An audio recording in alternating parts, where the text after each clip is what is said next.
Welcome to another episode of Chopping It Up here at Chop Shop iRacing League. I'm your host Ryan Wenndt, and with me today I have, I think the soon-to-be Cup Series champion, Mr. Nathan Biggart. How you doing, sir? I'm doing great, man. How are you? Hey, man. As you can tell, I'm still sick. I'm working on my stuff, but it'll pass, I think. Um, I do want to start this episode off just a little bit different than the past ones everybody have seen. So I learned a cool little thing on how to share my screen. And I got a clip of a video I want you to look at. I want you to assess and give your personal opinion on, who was in the wrong, what happened, et cetera, et cetera. Is that cool? Yeah, absolutely. All right. So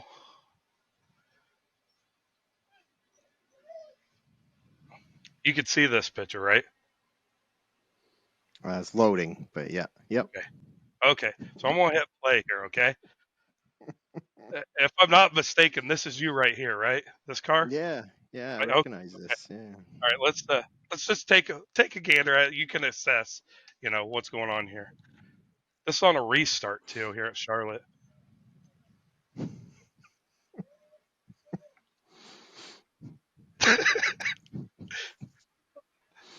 It looks it looks to me, and correct me if I'm wrong here, Nate. It looks to me like some dirty racing. Like you were trying to take out half the field so you could win this race. Well, strategy sometimes you gotta do what you gotta do. I know the end result was I won the race, so it worked. Okay, so let's go back here real quick one last time here.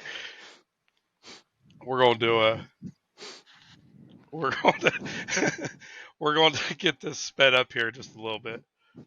If I can catch it just right again. Honestly, I think some of the blame goes on Caffrey because it was him and me. We had this plan of starting in first gear on the restart to get a good launch. So Okay. Um, who is this car right here to your outside that you actually ended up taking out? yeah, that it looks like your car. I'm pretty sure it Oh, was you driving that. Yeah. I'm positive, sir. It was definitely me. Just so you folks know that I'm still learning, and I think it's safe to say that I consider Nate my mentor when it comes to making me get faster.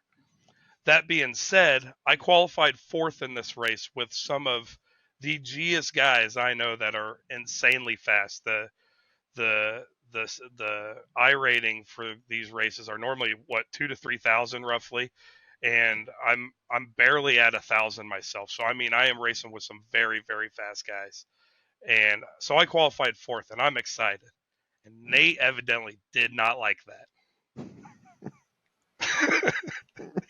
One more time. It's one of those This deals, where when you're teaching somebody and then they're getting too good and you gotta, slow them down a bit. put them back in their place, right? Yeah, yeah. What not to do, and I'm gonna give you a first glimpse of it face to face. Okay, enough of that. That's funny though.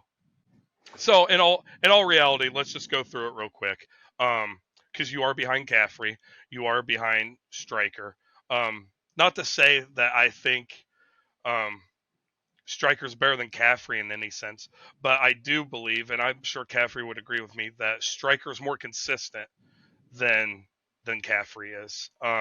So my question to you is what were you? Was it just jitters? Was it like, hey, I want to get in front of Striker and Caffrey, get that fresh air? Did you want to assert dominance right out of the gate? Like what was the thought process? Because normally we do start second gear to avoid situations like that. Yeah, no, it was definitely a combination of everything. I think it was fresh air is definitely a big deal in this sim. Like I don't know if everybody watching here knows, but it's a lot like the real life. This is a simulator, and when you can get that clean air, it gives you an advantage over everybody behind you. Their tires are going to heat up faster. They're going to work harder, and then the longer the run goes, the harder it is to get past somebody. To actually complete a pass is difficult later on in that run, but if you can get it right off the jump on the restart, that's going to save you a lot of hassle, a lot of time, and save your tires, and you'll be faster at the end of it. So it was just about trying to get that launch, and I wasn't so much worried about, obviously getting ahead of Caffrey in that restart because I'm behind him on the inside, but I wanted that advantage of just at least getting ahead of one of them, which was Striker. He's good on these long runs too.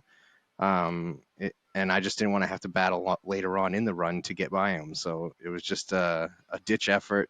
The speed that you're running on a pace lap there on the restart is just barely, it's right at that cusp where if you can get the tires not to spin bad, you can use first gear for that launch, and it does. It just gives you a real launch right out of the gate, and just do a quick shift and get going. And uh, if done correctly, it would have worked great, and I could have got it. It just I said it before that race even started to some of the guys in Discord. I don't know if I just had too many monsters before that race, too much caffeine, what it was, but I was excited. I was pumped up. Even under that caution, I'm swerving back and forth with my car. I just had a lot of energy going through my body at the time. We're in the playoffs, and I'm trying hard. I want this championship. I've been racing with Chop Shop a little bit now, and made it to the final four quite a few times already. Just never got to that final championship and won that race. So really want that. Really going to keep trying hard, pushing the envelope. Hopefully not taking guys like you out in the process, because I was very, it brought me way down. Like I went from the top of the world excited to just crushed and feeling Right. horrible about ruining other guys' races. That's not me. You guys know I'm a clean driver, as clean as I possibly can out there. And it brought me to a low to where I just backed off and let everybody go for the next half of that race, and then finally got back into pushing and racing again, and just being Yeah. cautious about it. Yeah. And a situation like that does really take the wind out of your sails, if that's what you want to call it. Um, and I know later on in that race, you made a joke like, "Hey, man, you almost took me out," because you were going to lap me again. And in all honesty, I'm not like that. Obviously, Yeah. the one time I did get you in the truck series, I even apologized to you, and you're like, "No, man, it was my fault," Yeah. But I will be honest, man. You caught me by surprise. You came out of nowhere because you were much faster. I was dealing with steering issues the rest of that race, and that's racing, man. But I did. I'll be honest, man. I thought about holding you up. I mean, I was like, he's at the bottom, man. I could slow him down, 5 tenths, and that, whoever's in second can maybe reel him in. But again, you're a good friend of mine. I consider you a good friend of mine, and I don't want to do that to you because at the end of the day, you have helped me out a lot. You continue to help me out a lot, and I don't want to ruin that. I I do want to ask you. A lot of people say it's seat time, seat time, seat time, and I agree with it most of the time. And you, out of most people, have probably the most seat time. You do, these 24-hour races. You do these long NIS races. I mean, you do all these long races all of the time. Do you think that is a big contribution to when we're doing 150 laps? It's nothing to you. It's like, whatever. It's just a regular race. I know when to go. I know when not to. You're just comfortable because the reason I bring this up is because you and Phipps.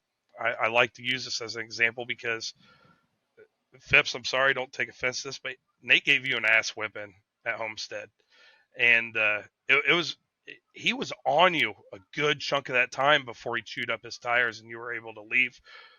Do you think that you just don't get rattled in those situations anymore because of all that seat time that you have? Oh yeah, absolutely. 100%. When I first started racing on iRacing, I was even worse than I was the other night. Like I said, with them, the jitters and that, all that energy built up. And every situation I'm in, especially when you're out front leading a race and it's the first couple of times you've done that, you're going to have way too many nerves going through your body.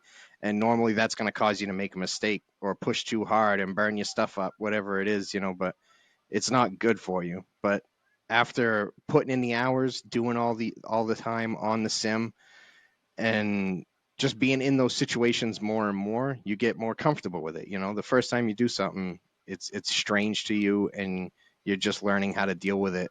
Well, the first few times you do it, you're just learning how to go through that situation. But now that I've done it often enough, I am able to, be, whether it's first or second, and you're right on top of each other, but just stay calm in that situation and focus on you. I know you're battling another car, but really you're racing your car, your track. You can only do the lap time you can do. If that guy's faster than you, it's just there's nothing you can do to change that.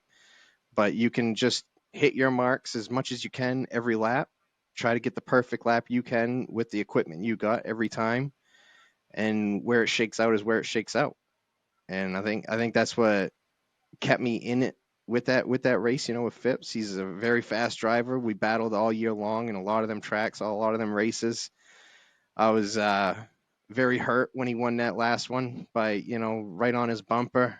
Got the championship from me. That was a tough one to swallow. But again, I'm at the end of that race. You're not over pushing. You're just getting everything you can out of it and hoping it works out at the end. But it's true. The seat time is what is going to be best for you. And in the beginning, it's more about learning to drive the car and getting that feeling and getting fast. But then once you get there, learning how to race in the top five and battle for wins is different than racing in the back of the pack. There's different strategies to it, and it's different. It's just a different type of racing, but you'll get used to it and get better and better at it, and that's when you get more and more wins. Is when you're comfortable in that situation. Okay. Um, I do just want to point this out here. The reason I bring the Phipps situation up is because, and I don't think you'll argue with me. Phipps is probably considered the best Gen 4 driver in our league, and just like Andrew Payne is probably hands down the best Xfinity driver in our league. So those two are always the guys to beat. With that being said, and a trend that I'm starting to see, and I think everybody else is, you're winning in everything, not just the the Gen 4s. You're winning the Cup cars. You're winning in the trucks. And you made a funny joke that like, oh, I never win in the trucks at the beginning of the season. Well, you've won the last two races in the trucks. So, I mean, I think we can all call BS now on that. Yeah. We're doing these late models coming up. Undoubtedly, I'm sure you'll be in the mix in that. I don't know if you do the GT3 series. I don't do that personally, Yeah. but I've seen you on road courses and you're very fast in that as well. So, I mean, I guess the best thing is minus the seat time. What else? What advice would you give to somebody new outside of the seat time? Because obviously that's a given. Um, when it comes to getting better and perfecting your craft, because everybody drives different. You drive one handed a lot. Hammond is white knuckling the wheel, and Hammond's very good too. So, what advice would you give to somebody new minus the seat time to get to your level? Well, honestly, it's strange too in that sense because I do enjoy driving a lot of different cars, and I seem to do well in a lot of different, types of racing. Um, but when I first started, I know I was taught from other people that were above me to do the opposite. Actually, is to find one series, whether it's the trucks or the Xfinity car, and to stick with that one, so that you can, when you keep switching cars like I do, it tends to give you a worse feeling for that one particular one because you form different habits in different vehicles because they all drive different. There's Right. tricks to each one to be fast in, and it's just easier for your brain and your muscle memory if you just stick with one and learn it, and then you can get like really great at it.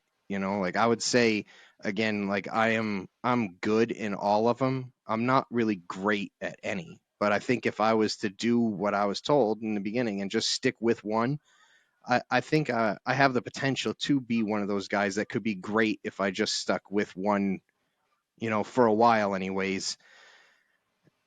But yeah, I would say that, like it's mainly just about feeling comfortable in it and knowing where the limit is and being able to drive at that limit without going over it consistently. Right. That's what I mean by in my previous statement about, pushing the car as far as it can go without overworking it, overheating the tires. And that's not easy to tell. There's not like there's a flashing light that's coming on and telling you that you're overdriving this corner. It's a feeling, and you're never gonna get to the point of being, the elite unless you know what that feeling is and can get right on the razor's edge of it every lap, every turn. And some of these guys, they can just do that.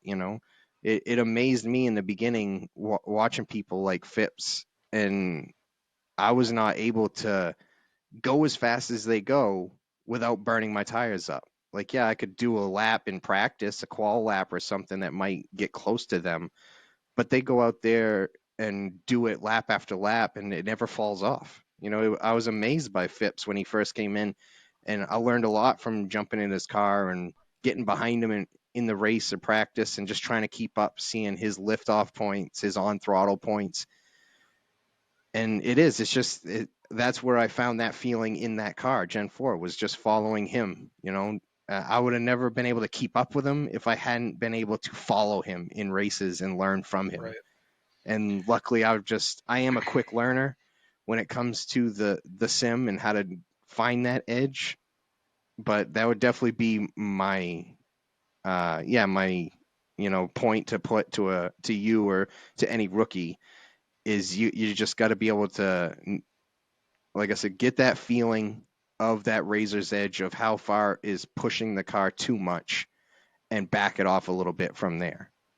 Because Y- even if you go and watch, official races or qualifying races, to our Chop Shop League, these guys aren't in the race running the same lap they ran in qualifying. They're backing it off, like three, Right. 4 tenths a lap compared to the fastest lap. And that's that point of knowing where to be and what's fast and what's going to cause you to be too much slower later on. You know, it it's funny that you brought that up because I know you did tell me that, and the big thing is like you get that feeling of when to catch the slide or when it's about to slide, and I understand better now because I look back for me anyways. I think we were doing that charity race at Kansas where you got in front of me and I about ran into you, and the turn, and you're like, dude, you can tell now that I'm not getting back on the throttle until way later than you are. That's why I was spinning out all the time. And that really stuck with me as I gradually got on the throttle later in the corner until, then I could back it up, get on a little sooner until I found that point of where the truck wasn't happy and the truck was happy. And for me, anyways, that is when I could start feeling when the truck was going to slide. And I think, I, you know, I assess myself differently than everybody else assesses me, obviously. Um, but from that point on, I feel like I've progressively gotten faster. Like I'm running in the top tens now, 9 times out of 10. I'm up there, whether I start back closer to the middle. And I think that was kind of my breaking point. Now, obviously, I'm to the point where it's just fine tuning stuff, right? Um, but I do think that is great advice, guys. And Nate is one to when he says something, you want to listen and you want to try it. And I think Nate would be the first one to say, like, if it doesn't work for you, just tweak it a little bit. Don't change a lot at once. Change a little bit here and there and there and there. Which is, advice John Hammond even gave me is you don't want to change everything at once. You want to change a little bit at a time. Um, I do want to cycle back. I want to share my screen again here. I want to show this absolutely dominating playoffs that we have going on so far. So we're in the final 8 now. You have 4 wins, 2 playoff wins. You're at 1535, and Striker is a ways behind you. Looking at this, how how how relaxed are you knowing that you got a good cushion? Honestly, not at all. Like you think I would be, and as far as getting to the final four, yeah, I'm not too worried about that. I'm very comfortable and confident, especially with the Dover being a next race that we got going on. I love short tracks. I love the concrete tracks. But after that, when we get to that final four, that's I don't know why. Well, I know some of the reason why. Some of the reason why I struggle with the final race of the season, it's always a mile and a half. And if anything, I'm not the best on the mile and a halves compared to what I am on other tracks. So where we're going to Vegas, I know Striker's great at Vegas. Yeah, and I know there's other guys in this league that are amazing at Vegas. You know what I mean? So I'm not relaxed at all because of that being that final race. If we were going to go to something that I'm confident at, I'd be very excited, but I've been bit too many times in this final four, so it's just yeah, there's no calm, relaxed Nate right now. That's why I'm amped up and excited, but definitely looking forward to it. But this championship is far from over, that's for sure. Well, and I could see obviously they haven't fixed that Darlington 200 at Dover for whatever reason on the schedule there. So you got 225 laps at Dover, which I wouldn't say is a lot because Dover is a small track. Atlanta, I think anything could go at Atlanta. Obviously, Atlanta's it's 2008 track, so before the repave, and that is a tire eating sob. Um, so I mean, out of your next two races, you're fairly confident to go to the final four, and then like you said, Vegas is tricky. It's a tricky track, and And those I mean, all playoff you gotta do points is beat don't help. three guys. Yeah. That you're right. That is a good point. Those playoff points don't help at that point. Well, man, that's uh that's, it's an unbelievable year, and I'm sure you watch me and John's podcast.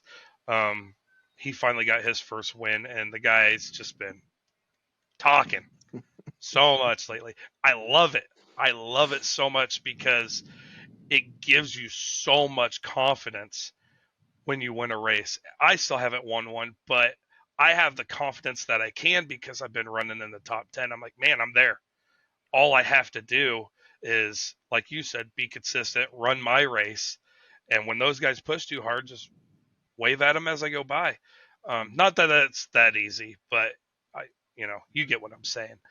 Um, do you think, we're coming up to the end of the year? Technically, the new season's already started. I mean, do you think that much confidence of all these wins that it's going to get any easier, or do you think you're just painting a big old target on your back to where people are going to run you a lot differently now? Yeah, I mean, I love everybody we race with. These are great guys, great racers. Everybody's gives a lot of respect out there on the track. But yeah, I would say um, I'm definitely nervous. Like you said, when you're winning a lot of races, people definitely put a target on you in the sense of not so much as running you harder, but knowing they're not just going to let you by because they know you're the guy to beat. So if it's early on in the run and I'm trying to get up front, people don't want to give up that clean air. So yeah, they might push a little bit harder just to keep me back there. So it's definitely a balancing act. Like I said, I love racing with these guys, and it's going to be a battle. Looking forward to it. No matter what, I do this for fun. I really enjoy it. I love running with the Chop Shop crew. I want to having an opportunity here. I just want to give a shout out to them guys. Striker and John allowing me to come into this league. I was just a rookie. I started iRacing just 1 year ago. I looked it up. I think it was like November 5th or something last year I started, and they let me right into Chop Shop, not knowing what kind of driver I was, if I was going to be a hazard out there on the track or anything. And I learned a lot about oval racing from these guys, a lot about iRacing itself. Everyone always in the Discord willing to help me out, learn things, even about, operating the UI, whatever it was. You're not going to figure all this stuff out on your own and just become great at it. So I put a lot of my success in the sense of my mentors. Like you said, I'm trying to, I do what I can to help you and everyone else that asks me for help. But when I started, they helped me. So I'll give a big shout out to them guys. Appreciate it. But yeah, it's gonna be a battle, and I hope they're just ready to lose, man. I'm ready to win this thing. I love it. You know what, the one thing I love about Chop Shop, and I think most of the time it's taken appropriately, in the right way, is just the trash talking. You know, um, it's all in fun. There's nothing personal about it. And we all have our moments. Obviously, everybody has. I've seen you rage quit. I've seen John snap on people. I mean, everybody has their time. Um, but for the most part, everybody's as clean as they possibly can. And bringing up, you thank Stryker and John for just letting you in. We had that new kid, that Nate guy, join for the first time. Um, did that? Did just seeing him come in last second bring any memories to you? As you Yeah. just said, that pretty much happened to you. I mean, how cool is it to see that it happened to you and it's still happening? Even for new guys.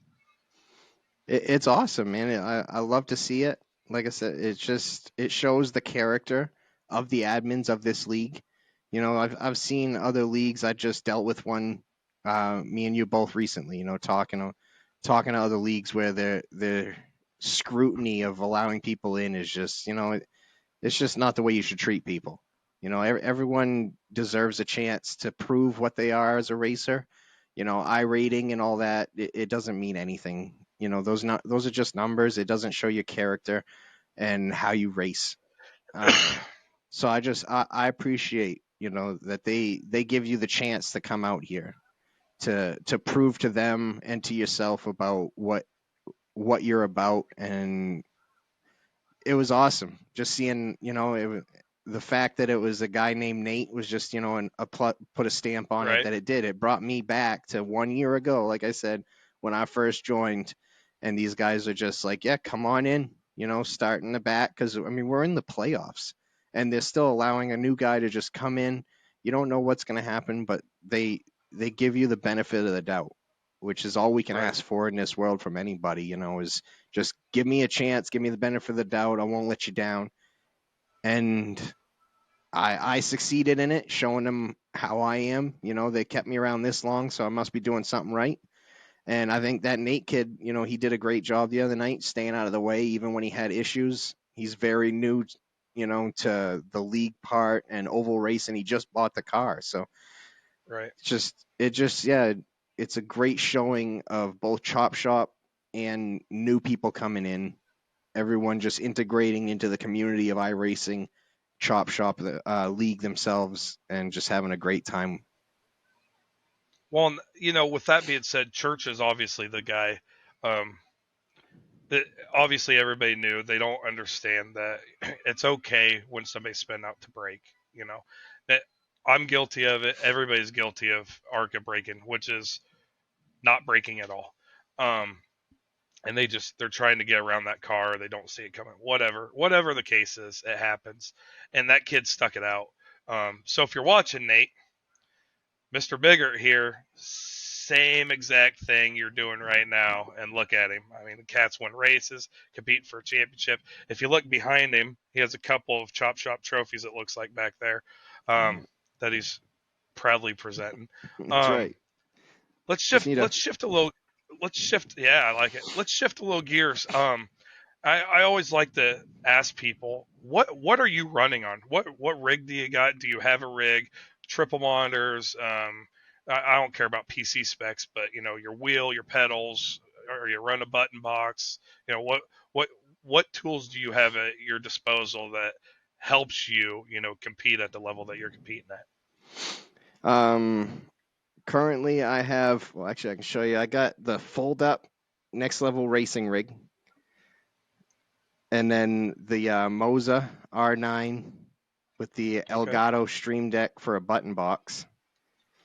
And the R9 is great, man. I like it. it's not too strong for this rig because, like I said, the rig folds up. It's just made of these like small pipes. It's not a Okay. full aluminum rig, and I put these metal pieces under it to the floor to hold it up because this whole thing would just flex and bend if it didn't have it with the direct drive.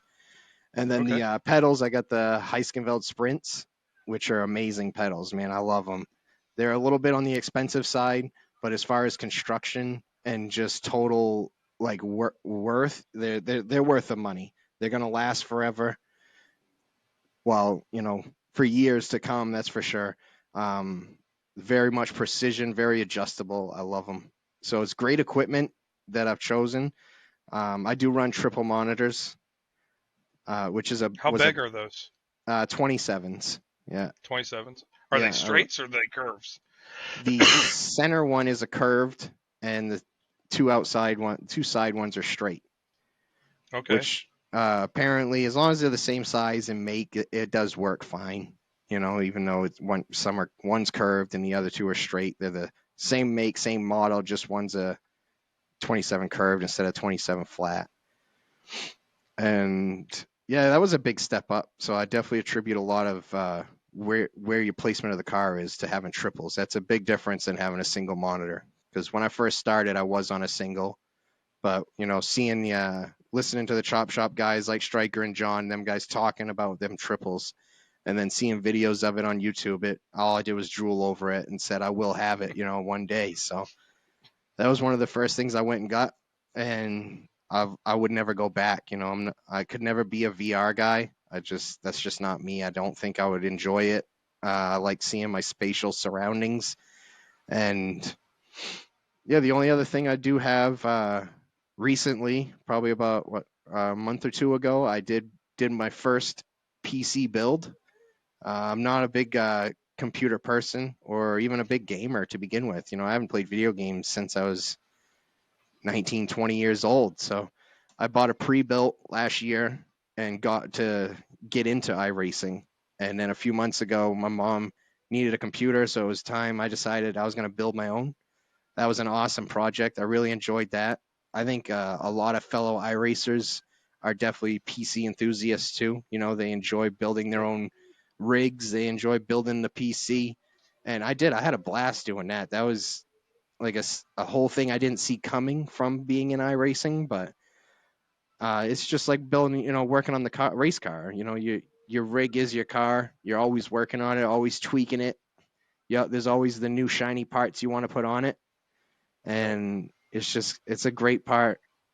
So I'm loving that. I bought the 4080 Nvidia. Thing's awesome. It definitely heats up the room, but the graphics are great. I'm Absolutely. enjoying it, man. I Oh, do and need. that I would that love to get the aluminum 80/20 style rig someday, but that'll probably be another year or so before I can do that.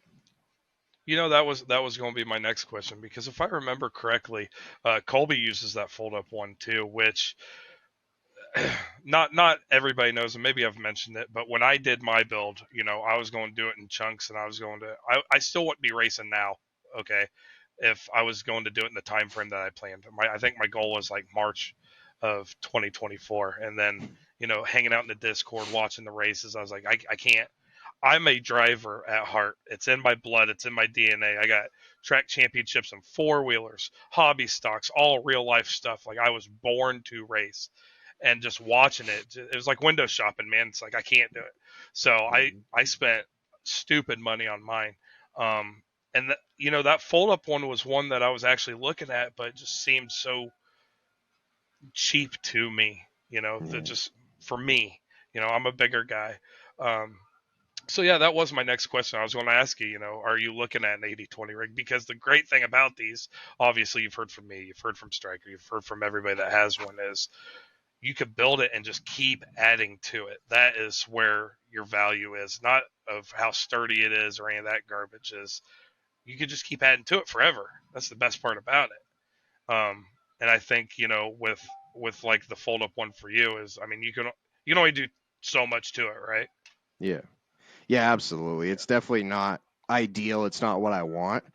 But again, being in my situation, I didn't have the upfront cash, I guess, to get into iRacing. When I first started, it was more of let's dip my toe in. I didn't know anybody that was really into it. I had just seen, it talked about like with say like Dale Jr. on his podcast, or I'd heard of iRacing, but like I said, I was not a gamer. I haven't owned an Xbox since Xbox One. I haven't had a computer since, like I said, when 15 years ago. So the first initial startup to it was the PC itself. I bought the $1,000 pre-built or whatever, and just started gradually see if I liked it. And being in the apartment I'm in now, the room was an issue, obviously, like space. That Yep. becomes a thing if you don't have a house and a dedicated place for that sim rig. I mean, a sim rig with the 80/20 with triples and the PC, it takes up a big amount of space, and I just don't have that space right now. That's why I'm saying probably within the next year or so, when I move would be when I can get something a little bit bigger, because I'm a bigger guy too, and I definitely would love a solid rig that doesn't flex and move around. It makes you a better driver from what they tell me, But for now, I don't this think is you the space. struggle there at all, Yeah, buddy. this is the space I got, so I'm working with what I can and the budget. I've Yeah. I have in my sense definitely spent plenty in my first year of iRacing. I'm definitely already over probably $4,000 or $5,000 just in buying the equipment, the computer. Everything adds up quick. Even the stuff online. iRacing ain't cheap to buy their property or Right. rent their property. All the tracks. I was a part of that 40% club within the first 3 months of being on iRacing. Like just buying. I bought every oval track, every oval car. It added up quick, but it's definitely in the future cards for me to have an 80/20. Like I said, I love the fact of this being like racing a sim, and the sim rig is the car to me, and always tweaking it, always playing with it. So definitely look forward to having an 80/20 one day and doing all the little add-ons and extras. Like right now, I don't know if you can see it, but like my keyboard and mouse are just on a tote, a plastic tote. But Yeah. I want Hey, man, there ain't nothing wrong the with that. tray that you guys get with your 80/20. Those things, I want one of those one day for sure. Well, I mean, the tray's awesome, but they do get in the way from time to time. Um, it's funny that you said that because, um, I probably have close to 12,000, and my maybe closer to 14 if you want to include the computer. Um, the I it sounds crazy to anybody ever watching, right? That's like, oh my god, you spent 10, 12, $14,000 on this thing to Simric. Well, rule number one is 9 times out of 10, most people, excluding myself because I'm dumb, don't do it all at once. You can't. That's a lot of money. I took a loan out, man, to do this, and I'm fortunate enough to have a career to where I can afford to do that. And there's a lot of people out there. 5 years ago I couldn't have. So it's one of them things. That being said, I don't want people to get discouraged and thinking they have to spend that kind of money, because you don't. I know my cousin Church, he still has a wheel that's mounted to a desk, which is how a lot of people start, including myself. Um, and it's one of those things. I think it pays for itself over time.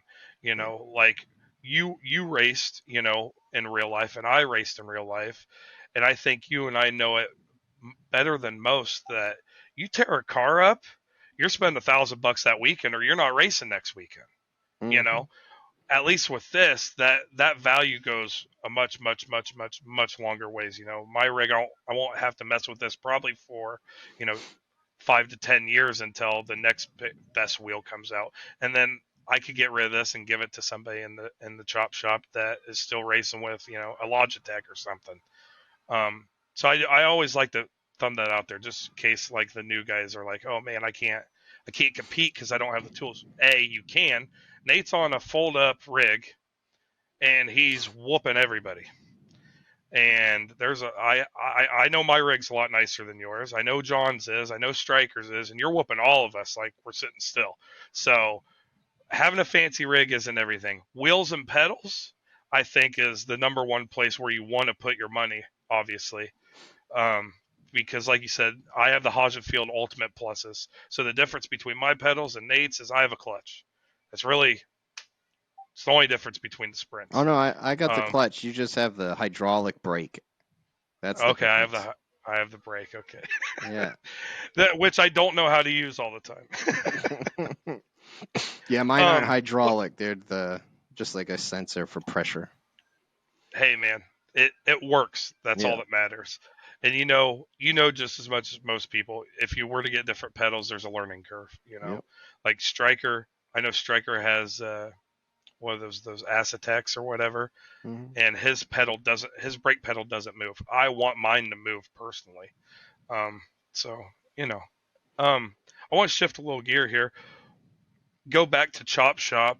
Actually, let's go back to this because this has been sitting in the back of my head on how you got started. Because you said you started a year ago, so you were one of the COVID guys. Um, and I know you mentioned you were watching Dale Jr.'s podcast. Was that the turning point of you're like, all right, I got to try this? Was there what was it to where it's like, all right, I'm gonna just try it? Well, I don't know. I'm sad to say that my hobbies had to change in a sense of just in real life. I lost my license, so I was going to be stuck at home a lot more. So I had to find something to do at the home that I enjoyed. It's pretty hard to get somebody to come around and tow your race car to the track for you all the time. So yeah, it just became out of necessity of I wasn't gonna be able to get out much more, and I needed something to do to stay busy. Like you can't just sit around home all day. You're gonna fall back into like a depression state. So I Right? was just looking for a fun hobby, a way to connect with friends, meet new friends. And man, I'm glad I found iRacing. I mean, iRacing, I'll do it for the rest of my life for as long as it exists because the community, the friendships that I've created in Chop Shop and my road racing guys, it's awesome. I enjoy it. It's something to do any time of the day, every day. That goes back to that spending money for a hobby. You're gonna spend money on any hobby. I know fishermen, that are buying baits, lures, boats, everything. Any hobby costs money, and this one, I think, honestly, it is cheaper than real racing. You're not wrecking a car. You're not, but it's just, do you enjoy it? Is the money worth your enjoyment? And for me, absolutely, yeah. And like you said, you can do it for a cheaper price and still have just as much fun. And that's what I'm here for is fun.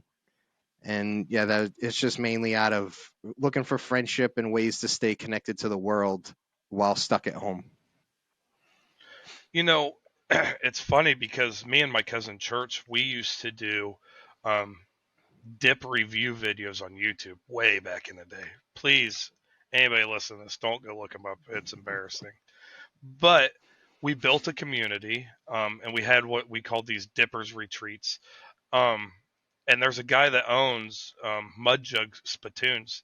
And like I used to know him. I can't even remember his name now, but he sponsors actual cars in NASCAR now. Or he has in the past. I don't know where he's at anymore. So when it comes to building, I personally believe these are real life friendships. Granted, I've never met you face to face. This is probably the most face to face interaction you and I have ever had. But I do know you're going to Bristol this coming year. And, like I told you, if you're cool with it, I'm going to try getting up there and I'll hang out with you and we'll watch the race. And that being said, let's just say for argument's sake, iRacing does plummet. You know, I personally believe friendships like you and I, or John, or whoever, are going to last just because iRacing is around. We'll all find, Gran Turismo is kind of what started the whole sim racing experience on the internet, anyways. So I mean, there's other games, Hmm. and I believe they're lifelong friendships. I really do. Yeah, absolutely. And I never knew that.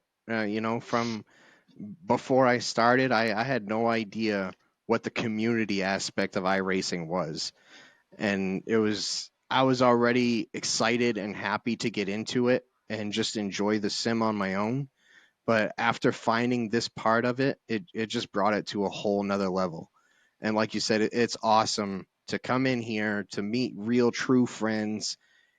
I spend more time, hanging out with you guys than I ever have with other friends, just in the convenience of it, like just we're all at our own places, comfy where we want to be, but yet getting to know each other, talking, chatting every night. Every night you can get on here, get on Discord, and somebody's in there hanging out, and you just get to know each other and have fun. And that's definitely a hidden surprise that I didn't expect coming. But man, probably one of the best parts I think of iRacing. Like even on top of the racing itself, is just the bonds you form with your fellow racers.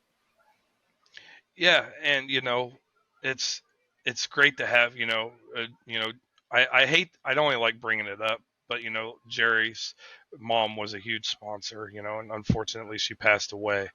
But I can't even speak properly. The camaraderie that is here, Jerry said himself, here was one of the first places he wanted to come, just because he had such a support group, Um, eh, eh, like I said, I don't like bringing it up. It's a sad story, but at the end of the day, it's it's really gratifying knowing that he knows he can come here.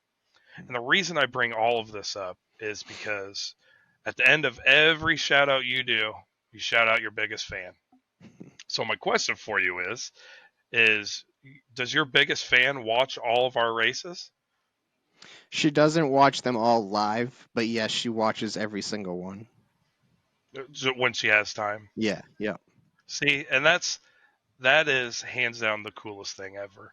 Um, yeah, I'm not very close to my parents, so I can't relate, but my wife does watch, and some of my good friends back home, they watch, and I tell you what, there's nothing cooler than, even if they watch it later on, getting a text message like, oh man, you had it if that Nathan Biggart wouldn't have spun you out, right out of the gate, or whatever the story is. No, it is. It's an awesome feeling, just eh, knowing that she's there and support. And it is cool after, we do so many races on iRacing that sometimes they start to the meld together, especially me, I do all the different on the weekends, road race and all that. So they start you start to forget about some, but then she'll watch the race and 4 days after it happened message me about what happened, and it just brings me back to that race, and it's awesome to know she cares to, and it interests her too. She's a racing fan, so I think that's 90% of why she does do it and enjoys it. I think if someone's not a true racing fan, they're not really going to care to watch, especially Yeah. as many hours as we race. And I'm sure there's some times where if we get spread out, she'll probably fast forward a bit through them until an incident happens to try to speed it up. I would do myself, but it's awesome. I love the fact that we have that. That's another thing I didn't know existed was the broadcasting. The fact that we have these guys broadcasting these races, and just it's exciting. It's great entertainment. It's awesome for us to go back and watch, but also for our families. And um, one of the greatest times in the sim that I had was we're racing a race, and somebody that I didn't even know, on the stream, I mean on the broadcast, rooting for me, like an actual real fan out there that I've never met. I don't know, it was a new experience and made me feel good. It was a great time. It doesn't happen very often, but I know of one time it's happened for me. It's exciting. I enjoy this stuff, and so does she. And to say, you to go back on what you just said, just random people. That's another good thing about our community, right? Because if Chop Shop's not running 5 days a week like you like, because you run every day as often as you can. I know you race other leagues. Um, you still have Chop Shop guys rooting you on. Even though it's not even our league race, we're like, come on, Nate, you got this. I watched you win your NIS race, and it was sweet, and you were pumped up about it. So I mean, there's so many added benefits to doing stuff like this. Um, so moving forward, you're competing for a championship. We got all the fans out of the way. What what do you think the future is going to bring for us, especially in Chop Shop? Because I mean, obviously, I'm doing this for Chop Shop. I'm a part of Chop Shop, and I'll be a part of Chop Shop till the day it's not around or I'm not around. Because I love it. I love everybody in it, and I do everything in my power to strive to make it better. And one of the things that I do to strive to make it better is I ask questions to other people that aren't necessarily in an admin spot, just so I get to pick their brain a little bit because everybody has ideas, right? What would you like to see, or what would your what do you think should happen or could happen going forward, just to get to that next tier, that next level as a league? Well, I would say everything that I've brought forward to the chop shop that interests me, anyways. My personal interests. I love the fact that the admins of this league are so willing to take that in. They talk to their community. Us fellow chop shop racers have not so much a say, but we can put an idea in the head. We got a channel in there for ideas. They allow us to be a part of it. It's not they're a dictator that just they're the end all be all. Everybody in the community of Chop Shop can, bring their ideas forward and let everyone kind of, do a poll and figure out, is this, popular amongst everybody. And for me, the two big things that I brought ahead that I wanted was, one was GT3 racing. I love road racing, and there seemed to be enough interest in it within Chop Shop that we ended up doing it last season, and I think it was a good success. We're going to do another season of it coming up. I think I'm hoping that just keeps to grow. That's awesome.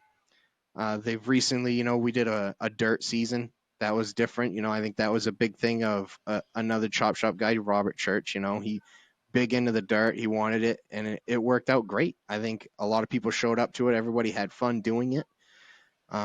My other one is the new one that was supposedly, I think I burst the bubble and told people that I weren't supposed to. It was the super late model one that we're going to be doing here soon. I love short track racing. The super late models are my favorite cars, mainly because that's what I grew up watching. In the Northeast here, that is our premier series that does, whether it's every Saturday night at the local short track, or the touring car, series that tour to all the different tracks. And there's nothing better up here in New Hampshire than the super late models. And if you can link that to your childhood, you're always going to have a special connection with it. So really looking forward to doing that. And I hope it's a great success. I hope it becomes the biggest part of Chop Shop. Honestly, I would love to see the grand super late model series, so I'm loving it. I love being a part of it and knowing that my voice is heard within the community. But honestly, I'm very new to it, so I don't know how much, how to make it grow more. I don't think I would be a great, league admin. That's why I love the fact that you guys do what you do. I love the fact of this podcast. I really do. I think it's awesome that you're doing this. I'm grateful to be a part of it, and I hope it continues forever. Podcasts are great. I listen to them all the time at work, and one's connected to iRacing and my hobby. Obviously, that's going to be a huge interest to anybody else that's in this hobby. Not only just Chop Shop guys, but anyone in iRacing is going to enjoy an iRacing related podcast. So just, yeah, hopefully it just keeps growing. Everybody in the community like you, coming forward with their ideas, that's how it grows. That's how we get more interest in Chop Shop, is everybody putting in their part and just helping it grow, being a part of it. Yeah, and no question about it. And I, for my vision for the podcast, it hasn't changed, but there's a certain there's stepping stones to this stuff, just like there is when you first start racing. You got to learn how to run with a pack. You can qualify and be the fastest guy on the track every single week during qualifying and get whooped during the race because the strategy is completely different. Like I think our next race is at Michigan in the trucks, and I was just horsing around there, and I'm like, wow, I can just sit flat foot in this thing with the new update, and it doesn't kick free like I thought it would. And John's first comment is like, wait till you're behind a truck going 10, 20 mile an hour faster. In the draft you have to. Mhm. I know that obviously, but newer guys wouldn't. So, anyways, we've covered a lot, and I think we've really got to dive in deep on what makes Mr. Biggart tick. This guy is there's a lot of processes that go into effect on how you run each race. It's very cool to see. You know, you're kind of like the Kyle Larson in the sim world. In Chop Shop, you could just jump into what it is and be competitive, which is super neat, and that's something I envy a lot and I strive to do myself. So thank you, for everything that you do, all the help you've personally given me and everybody else. Before we close out here, if there's anything you want to plug, get out there, get it off your chest. Now's the time to do it, my friend. Yeah, just before we end, I want to just go back and definitely give a shout out. Well, a couple shout outs. We mentioned the community and the Chop Shop crew. You brought up Jerry. Jerry's a great friend in the Chop Shop with me. I appreciate, like, he helped me in a few races last season. NIS helped me win a race at New Hampshire, actually being my spotter. And Sherry, everything she did. I just want to give a shout out to the Culver family and all the families involved with Chop Shop. I know it's not just us on here racing. Like we said, my mom watching. I know every one of us, we got our family and the ones that support us. And just give a shout out to all you all out there supporting us as drivers, us as Chop Shop members, iRacers. Appreciate y'all. Also, another guy that I've been missing lately, Cam Dario. Man, I hope that guy gets back here soon. I miss racing with him. He's a great dude. And again, just one last final shout out to Chop Shop, John, Stryker, all you, all the admins, you for doing the podcast, everything you do, Ryan. Apologies to everybody for that big mistake I made, wrecking everybody on that restart, man. Y'all know that ain't me. I'm one of the cleanest guys out there all the time. Try to be, anyways. Just thank you. Thanks for letting me be a part of the Chop Shop podcast, chopping it up. This has been a blast. Hopefully, win a championship here soon. And like always, I got to end with give a shout out to Mom. Love you. All right. Always shouting out the mom. You have to. She brought you into this world. She can always take you out of it. That's the joke my mom always said to me. And I don't think it's a joke because she threatened me quite a bit. So you never know. Thank you, Nate. Again, man, I appreciate everything you do. Thanks for everybody watching. Thanks to Speedy Trophies sponsoring our truck league. It's awesome that they came on board. I always like to throw them out there because the truck series just opened up. So Speedy Trophies, you guys, if you're ever wanting a trophy for anything, they make them all custom, the whole shebang. We use them for our guys. We couldn't do what we do without them. Thanks to all our admins, everybody doing the points for every series. This has been another episode of Chopping It Up here with Nate Biggart, the host Ryan Wenndt. That's me, and we'll see y'all on the next episode. Thank you.